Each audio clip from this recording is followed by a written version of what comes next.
부흥회를 통해서 우리에게 하나님께서 큰 은혜를 주셨고 또 하나님이 여러분에게 말씀을 주셨다고 믿습니다. 감동을 받은 대로 여러분들이 하나님의 말씀으로 듣고 여러분이 하나님 뜻대로 순종해 나갈 수 있기를 바랍니다. 이제 오늘은 사사기 15장 말씀인데요. 사사기에는 12명의 사사가 나온다는 말씀을 드렸습니다. 앞에서 우리가 주일날 봤던 그 사사는 입다라고 해서 8번째 사사였습니다. 근데 이 입다라는 사사는 원래 하나님이 이렇게 세워서 사사가 된 게 아니고 능력이 있기 때문에 능력을 가진 사람을 공동체가 필요로 해서 발탁을 해가지고 그를 지도자로 세우는 형태로 그가 사사가 되게 됩니다. 그도 하나님께서 함께 하셔서 사용을 하셨어요. 그런데 이 능력이 있어서 싸움을 잘하고 아주 능력이 있는 이 한 일꾼이 결국은 자기 동족 에브라임과 갈등을 통해서 동족 상잔의 비극을 서로 죽이는 그런 전쟁을 치르게 되는 그런 가슴 아픈 일을 일으키게 됩니다. 그러니까 그런 면에 있어서는 입다는, 그러니까 어떻게 보면 우리도 이걸 적용을 해본다면 교회 안에서도 실력 있고 능력 있는 사람을 필요해서 일꾼으로 세우는 경우가 있습니다. 그런 사람들이 하나님 앞에 기도하고 또 하나님의 뜻대로 잘 쓰여질 수 있습니다. 그런 경우라 할지라도. 그런데 문제는 이제 그런 사람이 하나님에 의해서 쓰여지지 않고 결국은 자기의 어떤 분노나 또 감정에 의해서 그 능력들을 잘못 쓰게 되면 결국은 형제요, 동포요, 싸워야 할 대상을 그 동포나 형제로 삼아버려가지고 오히려 그 능력이 해를 끼치는 경우, 이런 경우를 보여주는 거라고 볼 수가 있겠습니다. 그래서 우리가 이런 말씀을 읽으면서 항상 이 사람들의 어떤 사사들의 모습이 우리들의 모습이다, 이런 걸로 묵상을 하고 적용을 해볼 필요가 있습니다. 우리가 지금 하나님을 섬기는 이 시대에도 이 비슷한 일들은 늘 일어나고 있어요. 능력 위주로 일꾼을 삼게 되면 그 사람이 하나님을 위해서 잘 쓰여질 수도 있지만 되려 오히려 자기의 어떤 이 감정이나 어떤 이런 것들로 인해서, 감정 상함으로 인해서 오히려 공동체를 공격할 수도 있고 해를 끼칠 수도 있다. 이런 씁쓸함을 보여주는 거라고 볼 수 있습니다. 그 다음에 뒤에 나와서 입산, 엘론, 압돈이라는 세 사람은 비교적 평화 시기에 있는 사사들. 그러니까 이런 것들을 이제 학자들은 마이너 사사라고 합니다. 그러니까 1군에서 뛰는 사사가 아니고 2군처럼 생각을 해요. 뭐 특별한 설명이 거의 없고 간단하게 넘어가는 사사야. 세 사람을 소개하고 그 다음에 마지막으로 이제 12번째 사사로 삼손 얘기를 4장을 걸쳐서 하게 됩니다. 그래서 13장부터 우리가 읽은 이제 15장, 16장까지 삼손 이야기가 나와요. 이 삼손은 특별합니다. 출생부터가 하나님의 뜻에 의해서 출생을 해요. 출생을. 단지파의 마누아라고 하는 사람이 있었는데 여기서 또 보여주고 있는 게 뭐냐면 남편은 신앙이 별로 없어요. 신앙적이지가 못해요. 늘 하나님을 보지도 못하고 만나지도 못하는 그런 비껴가는 사람처럼 비춰지고 그의 아내가 하나님의 사자를 만나요. 그래서 나이가 많이 먹었는데도 불구하고 아이를 낳지 못하던 그 여인에게 아이를 낳게 될 것이다. 그래서 그 아이 이름을 삼손이라고 하고 그 아이를 어려서부터 술, 독주 먹지 못하게 하고 부정한 것 먹지 못하게 하고 머리에 칼을 대지 마라. 이 머리를 자르지 말라는 것은 모세 율법에서 보면 나실인의 서약인 거예요. 그래서 이 아이는 하나님께서 태어나면서부터 죽을 때까지 하나님께 바쳐진 사람, 이래서 나실인이라는 어떤 그런 의미를 갖게 됩니다. 그래서 삼손이라는 사람이 그렇게 하나님의 뜻에 의해서 태어나게 됐고, 하나님에 의해서 그 인생이 쓰임받는 그런 인생이 됩니다. 그런데 이게 다시 얘기하지만 모태신앙이라는 게 뭐 아이의 신앙이 아니잖아요. 모태신앙이라는 건 엄마의 신앙이잖아요. 그걸 보여주는 거예요. 엄마의 신앙이에요. 아이는 엄마의 신앙을 통해서 또 하나님께서 그 엄마에게 응답하셔서 어떻게 보면 아이를 얻게 됐고, 그 아이를 하나님께서 귀하게 쓰시겠다라고 그렇게 하셨지만, 이 삼손, 정작 삼손의 입장에서는 그렇게 신앙적이지는 못합니다. 그렇지만 자기도 의식하지 못하는 가운데 하나님이 그를 통해서 역사하시는 그런 한 인물상으로 보여져요. 그러니까 어찌 보면 우리가 주 안에서도 삼손 같은 모습이 있습니다. 삼손 같은 모습. 우리는 그냥 우리 힘대로 또 우리가 어떤 느끼는 대로 내가 하고 싶은 대로 막 합니다. 그런데 그걸 통해서 하나님이 뭐 역사도 하시고 일도 하시고 하나님 뜻을 이루게도 하시는 그런 일들을 보여줘요. 그래서 이제 우리가 앞에서 읽었던 삼손의 이야기나 오늘 읽은 말씀이나 내일 읽을 말씀이나 삼손을 우리가 묵상을 해볼 때 오늘날 이와 같은 신앙인들도 있다라는 것으로 묵상을 해볼 필요가 있고요. 그리고 이 삼손의 모습은 그 당시 이스라엘의 모습을 거기에 이렇게 투영해 놨어요. 하나님께서 이스라엘을 낳았어요. 하나님의 자녀로.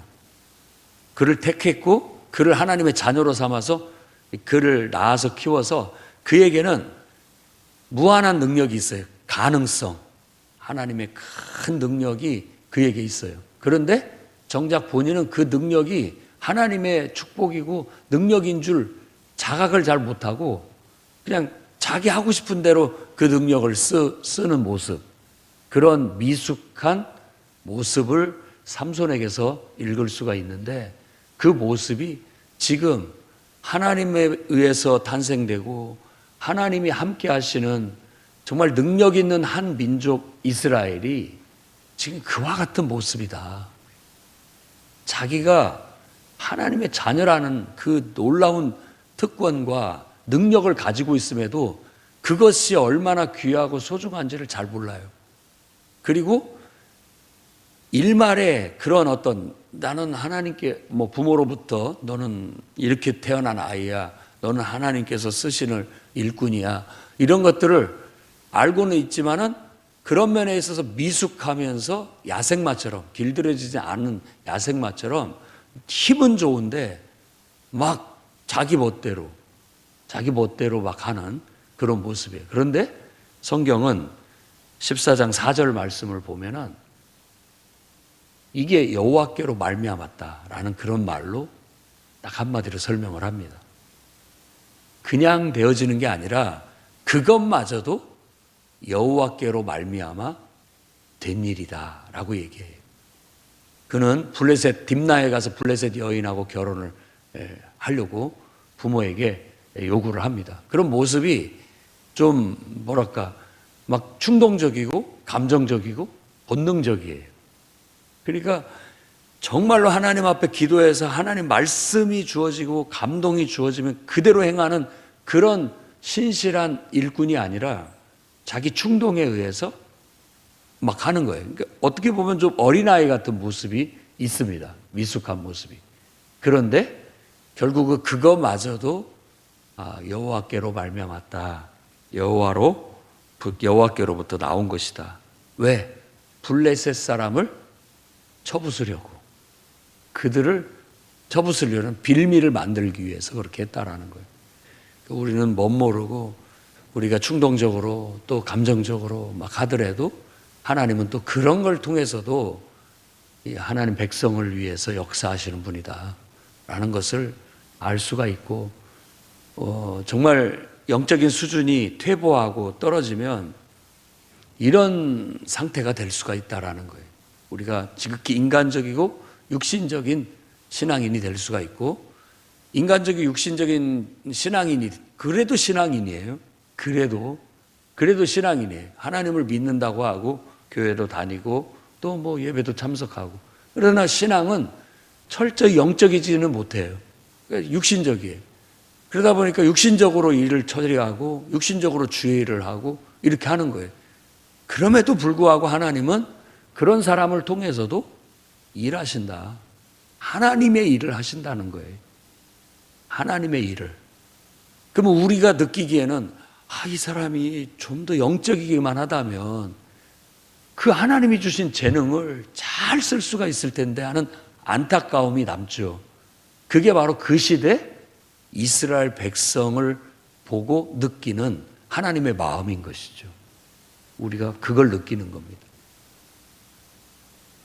그래서 오늘 말씀도 이제 딥나에 있는 블레셋 여인과 결혼을 추진을 해요. 근데 가는 길에 사자를 죽여요. 그래서 여인을 보고 나 이 여인이 마음에 든다 하고 와서 부모님한테 나 이 여인하고 꼭 결혼해야 되겠습니다. 왜 이방인하고 결혼을 하려고 하냐? 그들은 우리의 왼수고 적이 아니냐? 저는 그런 거 모르겠고요. 내 마음에 듭니다. 내 마음에 듭니다. 그러니까 결혼하게 해주십시오. 그렇게 하니까 그 늙음하게 낳은 아들이라 더 이상 거부하지 못하고 허용을 해줍니다. 그래서 결혼식장에 가서 결혼을 하게 되는데, 거기서 이제 신부의 친구들을 이렇게 모아놓고 이제 풍습에 따라서 그 같이 노는 일주일 동안 그 피로연 같은 것을 하는 거예요. 일주일 동안 거기에서 노는데 수수께끼를 내요. 수수께끼를 내면서 옷 30벌 내기를 하는 겁니다. 그때 낸 수수께끼가 죽은 것에서 단 것이 나오고 이런 얘기를 하는데, 요즘 말로 한다면 스무고개 같은 거예요. 스무고개. 내가 마음에 생각하고 있는 것이 있어요. 자, 질문해봐. 딱 20번만 질문할 수가 있어. 그래서 막 물어보면서 그걸 맞춰내는 거예요. 그런데 계속 이렇게 질문을 하면 암시적인 얘기를 해주지만 이걸 누가 알겠어요? 나만 알지. 삼손만 알지. 그걸 누가 알겠냐고. 자기가 때려 죽인 사자가 나중에 다시 올 때 보니까 거기에 벌들이 붙어갖고 꿀을 만들어내가지고 꿀을 떼다가 아버지한테 준 그것들을 떠올리면서 자기는 이제 그걸 맞춰보라고 얘기한 거예요. 맞출 수가 없죠.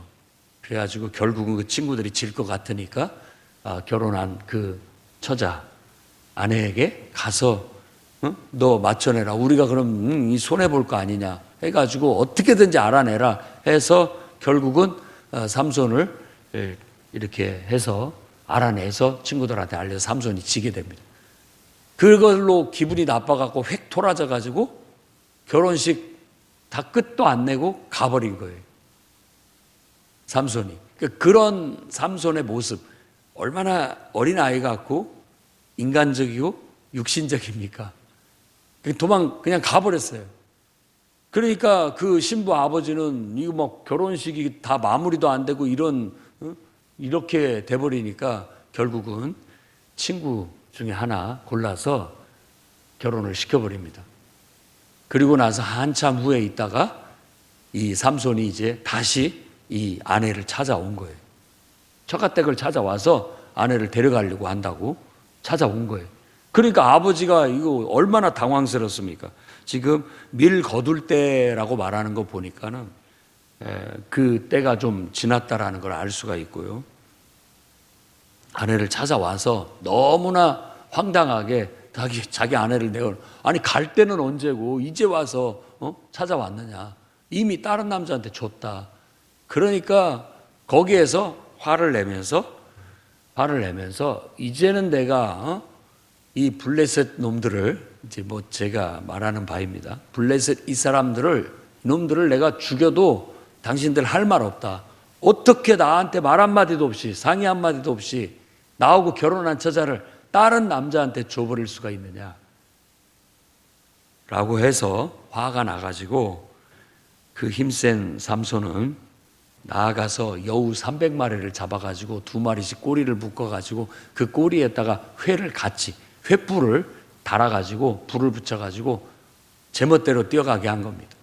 이 여우의 모습이나 삼손의 모습이나 비슷해요. 이미지가. 여우들이, 이 짐승이 꼬리에 불이 달려 있으니까 막 흥분해가지고 사방팔방 뛰어다닐 거 아닙니까?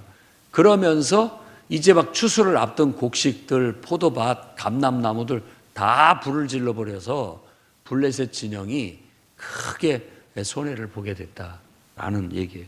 그러니까 이 난리 법석을 떨게 되니까 블레셋 사람들이 이게 어찌 된 일이냐라고 하자 삼손과 자기 딸을 결혼시킨 그 아버지 얘기를 하면서 결혼을 시켰는데 결국은 그거 파토내버리고 그 친구한테 그 딸을 줘버렸다. 그러니까 그것 때문에 화가 나서 이런 일이 벌어졌다 하니까 그 아버지와 딸을 불살라서 죽였다라는 그런 얘기가 나오고,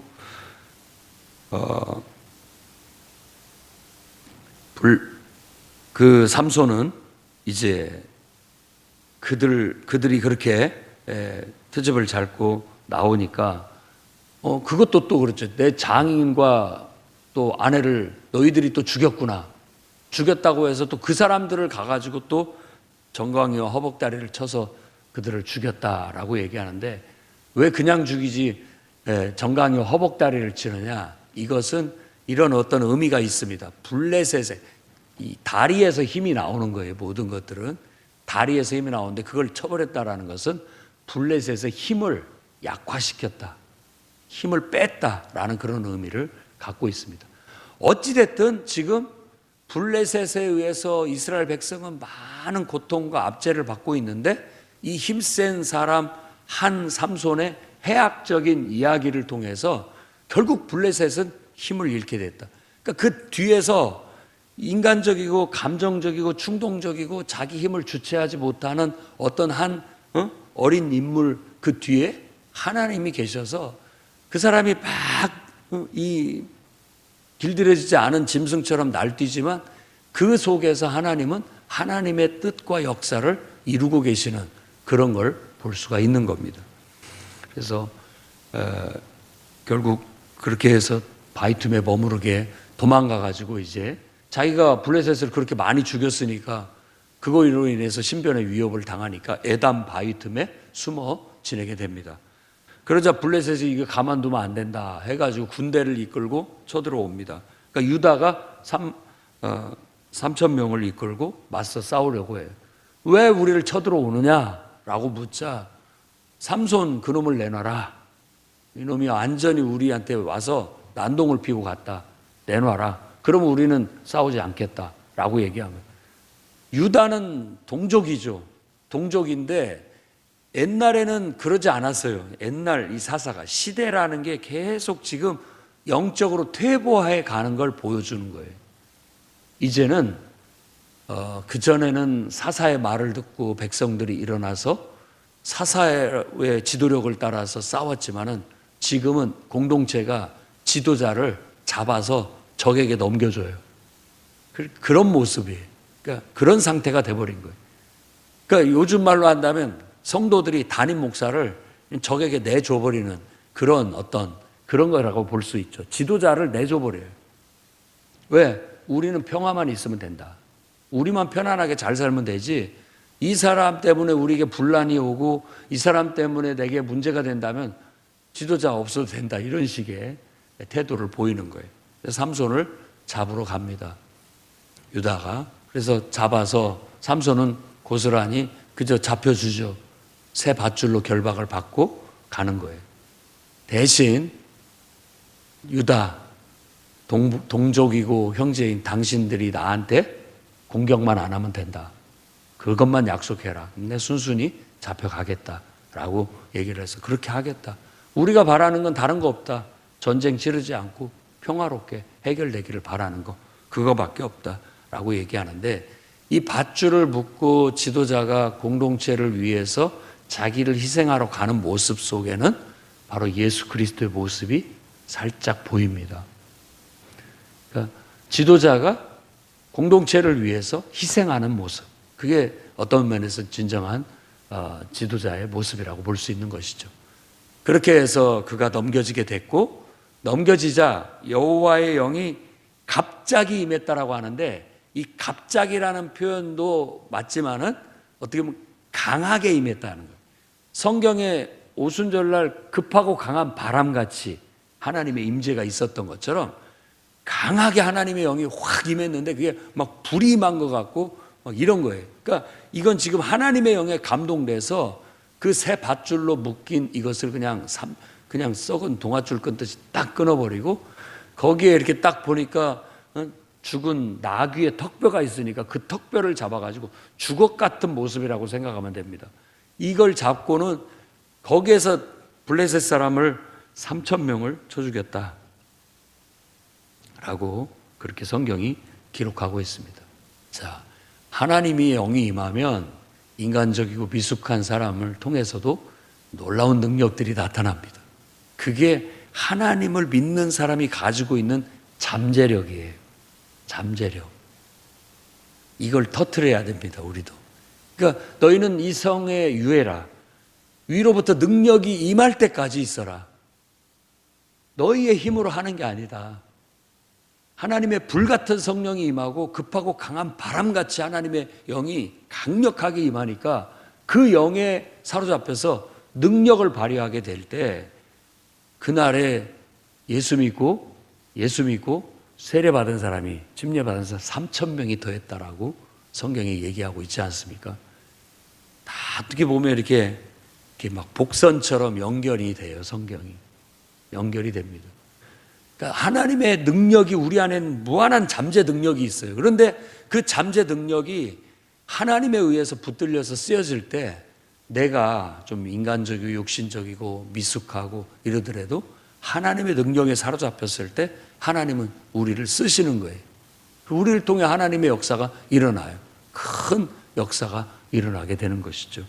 그렇게 해서 블레셋 사람들은 큰 군대를 도륙을 해냅니다.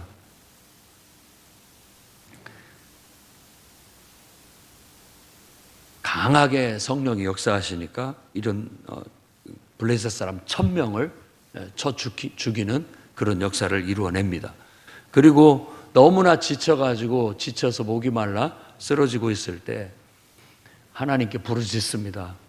하나님께서 이렇게 큰 구원을 내게 베푸셨으나 내가 이렇게 목이 말라 쓰러지게 되면 저 적들이 나를 죽일까 염려스럽습니다 라고 그렇게 기도하자 하나님께서 우묵한 곳을 터뜨리셔서 거기서 물이 솟아나게 하십니다. 그래서 그 물을 먹고 정신을 차리고 회복하고 소생하게 되었다라고 그렇게 얘기하고 그곳을 에낙고레라고 명명하게 됐다라고 그렇게 얘기합니다. 레히라는 지명은 그야말로 턱뼈라는 단어고요. 에낙고레라고 하는 엔이라는 말은 이렇게 솟아나다라고 해서 샘이라고 합니다. 솟아나다라는 뜻이에요. 솟아나다. 그래서 샘이라고 하고 학고레는 부르짖는 자의, 그렇게 얘기합니다. 부르짖는 자의 샘. 그래서 주의 일을 하고 영적으로 지치고 우리가 다운됐을 때 회복할 수 있는 건 기도를 통한 하나님의 공급하심. 그래서 부르짖는 자의 샘이라고 그렇게 이름을 붙이는 겁니다. 오늘날도 또 이스라엘도 그렇고 오늘날 교회도 그렇고 똑같아요.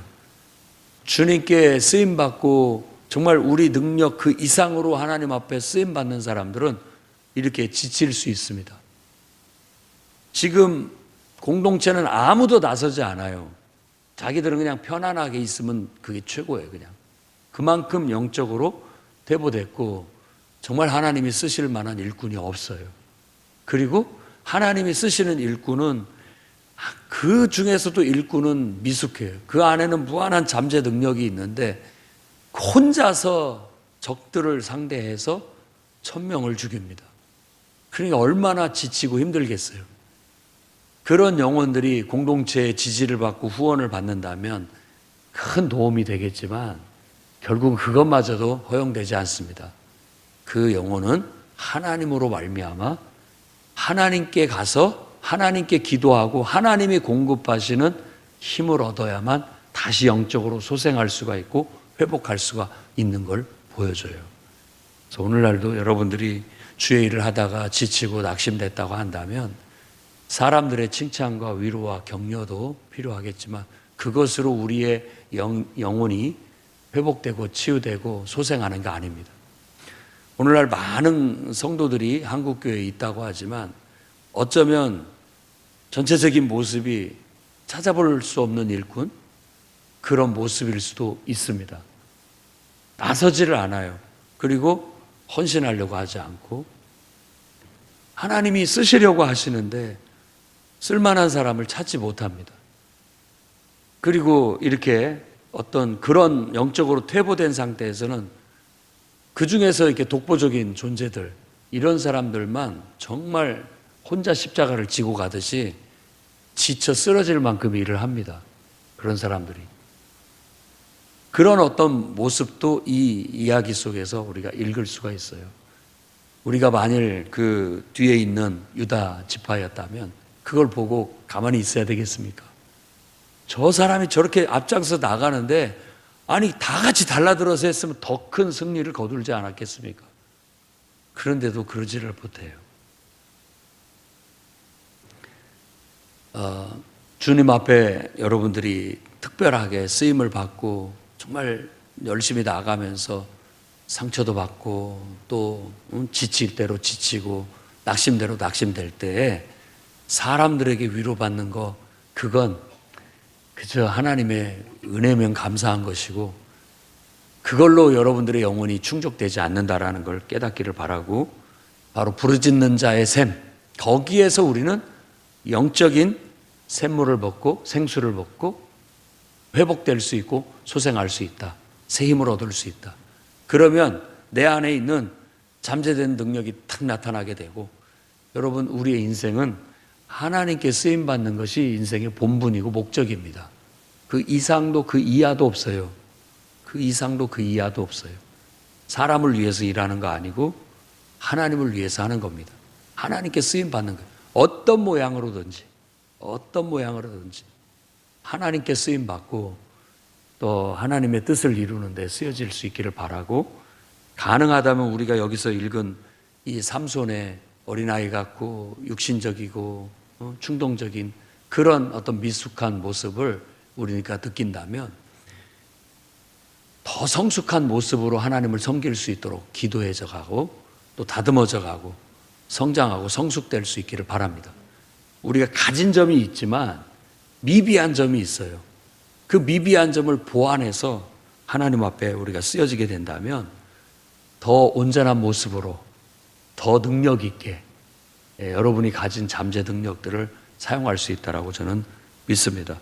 그리고 우리가 공동체적으로 봤을 때 누군가가 앞장서서 그렇게 애쓰고 수고하면 여러분들도 같이 동참해서 힘을 실어줄 수 있는, 그냥 지켜만 보고 나만 편안하면 된다라는 유다 민족들처럼, 유다 그 군인들처럼 그냥 있지 마시고 같이 동참해서 함께 십시일반 주의 일에 동참할 줄 아는 그런 성숙한, 그리고 이 시대에 영적으로 퇴보하지 않고 깨어있는 그런 성도들의 삶을 살아가시기를 주의 이름으로 축원합니다.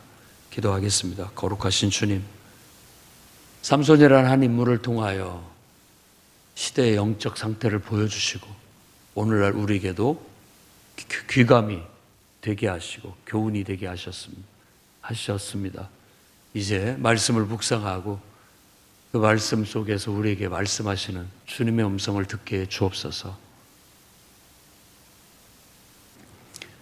하나님께 기도하고 하나님에 의해서 쓰여지는 그런 성숙한 일꾼으로 이 시대에 내가 있는 소속한 교회 속에 또 하나님이 두신 이 지역 사회 속에서 우리가 감당해야 할 사명들을 감당할 수 있게 해주시되 많은 신실한 주의 일꾼들이 일어나게 해 주옵소서.